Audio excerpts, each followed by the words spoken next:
So when people talk about 30 years ago, I think they mean the 70s, but they actually mean 1991, and now I need to lay down. It's actually 1992, but ew is what I would say to that. So. Well, Kindley, thank you so much for joining us this afternoon. It's awesome to have you here and awesome to have this conversation. And love to just kick it off with you just telling us a little bit about what you were doing 10 years ago. 10 years ago, I was in a very different physical setting, I believe. I was either probably in a sewing factory, surrounded by thousands of women working on sewing machines in either Bangladesh or Cambodia or Vietnam, or I was standing in a cotton farming community somewhere in rural India. Whereas today I may be sitting in an office, but more often than not, you'll see me wandering through a California state park. That's a great segue to what are you doing now? Say a little more about I think you're probably doing more than wandering in the park. What are you doing? Yeah, a little more than wandering, I guess. Spending a lot of time on the ground in parks like Candlestick here in the Bay Area, Big Basin down in Santa Cruz, LA State Historic Park in LA County, really looking at equity, access, justice issues, resource stewardship opportunities, career pathways for this organization called Parks California. So it's just been an absolute joy over the last 3 years to be thinking about what our role here is in creating that equity or helping to connect people to ensure that's happening across parks and public lands. If you were to imagine what you see, and I know you're relatively new to this field, but if you see your role as supporting parks and supporting agencies that are taking care of parks, how do you feel that the field has changed in the last 10 years? Well, it's changed for me because I'm actually in the field for the first time in my career. But from what I've learned from my friends at California State Parks, at Agency of Natural Resources, other nonprofit partners, is this heavy focus on equity, this desire at different layers of government and also nonprofit partners that equity is front and center as we start to think about people's safety and security when they go into these parks and public spaces, that they are feeling welcome when they arrive there, and that there is an opportunity for them to develop their own personal relationship with nature. That to me feels like it's been going through its evolution over the last decade, and we're at, thankfully, a place where it's very front and center. What do you see as the biggest challenge in your field right now? I think COVID has created complexities in this space for nonprofits, regardless of size, right? So whether you're a statewide or well-known nonprofit partner that's been around for 50 years or 3 years like us, there is complexity to operating in a virtual-only world.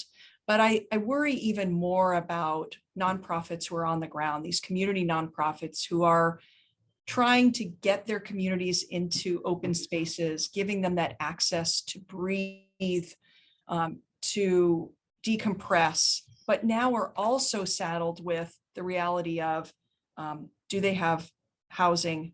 Do they have employment? Do they have access to food, which has gotten harder and harder with COVID and so many of the realities there? Do they have access to health? So, I can't underestimate the realities that we see across California, specifically right now with what COVID has done. What should we do about it? I think this is where we have to lift each other up, right? I think if we sit in a position where we can act as a connector, let's use that position for good. Let's say that, the fact that I can speak to certain entities within government, and I have that same connectivity and relationship with people on the ground in a small town somewhere in California. If they need their voices heard, I want to help them have their voices be heard. I want to connect them to the people who can help them with what they're struggling with. I think it's really about taking the time to know what people are going through, putting yourselves in their shoes, and then figuring out what your role in it is. What is one thing that you've learned as a leader that you wish others knew and understood? I was the first hire at Parks California and was alone for 9 months. And what I learned very quickly was, I don't like to work without teams. I don't like I don't like being solo and not having the opportunity for this rich dialogue about what could be. And, my sort of more succinct answer is always hire people who are smarter than you. Always, always, always. And I say that all the time. But what I mean by that is not only should they be smarter than you, because that's just smart leadership, but that they have these different life experiences, work experience, academic and employer backgrounds, and that they're bringing that together, and you're creating this incredible body of people that can move forward and really drive positive change. You're seen as such a role model and leader for other women and other younger leaders that are coming up. And I'm curious, when you talk to people, and they ask you for your advice, what do you tell them about your journey as a CEO, as a woman, as a leader in the field? What advice do you have for younger leaders coming up? Yeah, I think it's take care of each other. When you're climbing that ladder, so to speak, turn around and grab the hand behind you and pull them up.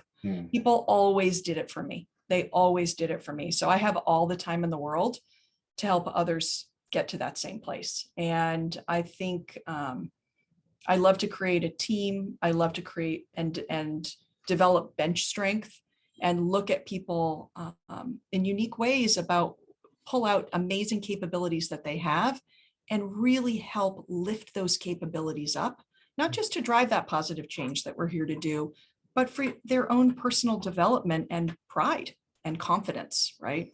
But yeah, remember to turn around and grab someone's hand is what I would say. Thank you. What do you think will be different in your field 10 years from now?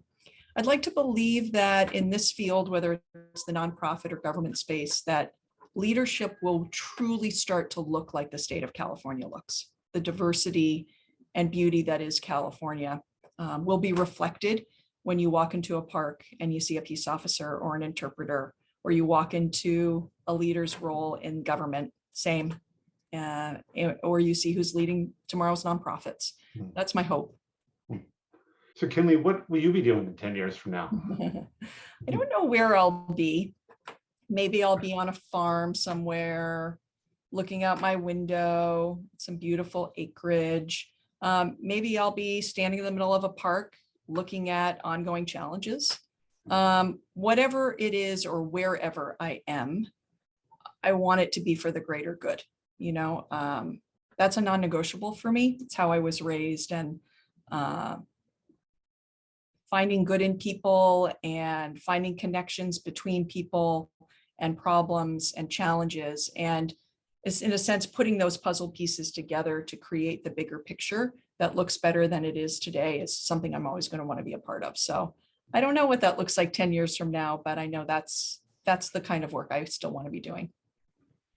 You just raised an interesting point, which is about the values that you were raised in, and would just wonder if you could spend a couple moments just talking a little bit about how your values as a person and as a leader can transition and transform and inform your day-to-day work.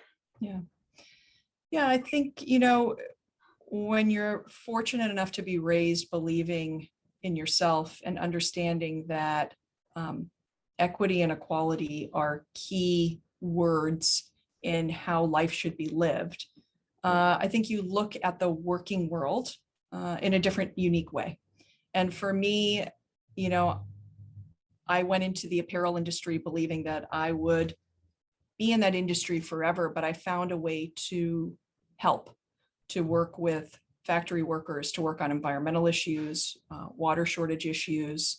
And to me, that was an incredible gift. And what I learned from it was working at that intersection of problem solving and having positive impact had suddenly become a non-negotiable for me. And so that's something that I've been able, very fortunately, to carry with me through any role that I've had for now 2 decades plus. And so, I think it's remember who you are, be true to who you are, and be true to how you were taught to treat others. And you can actually make it a work reality and work life And that's pretty amazing because we spend more time working than we do not. And so if you love it and you feel like you can do good, isn't that incredible? Thank you. So my last question for you is what's an interesting question that you have that you'd like, for others to in the field to answer that you don't have an answer to? Yeah. Yeah, I think it's to my fellow nonprofit partners to say, how do we leverage our uniqueness to solve the challenges in this space? How do we come together to collectively solve what we see as ongoing issues out in the parks and public lands moving forward?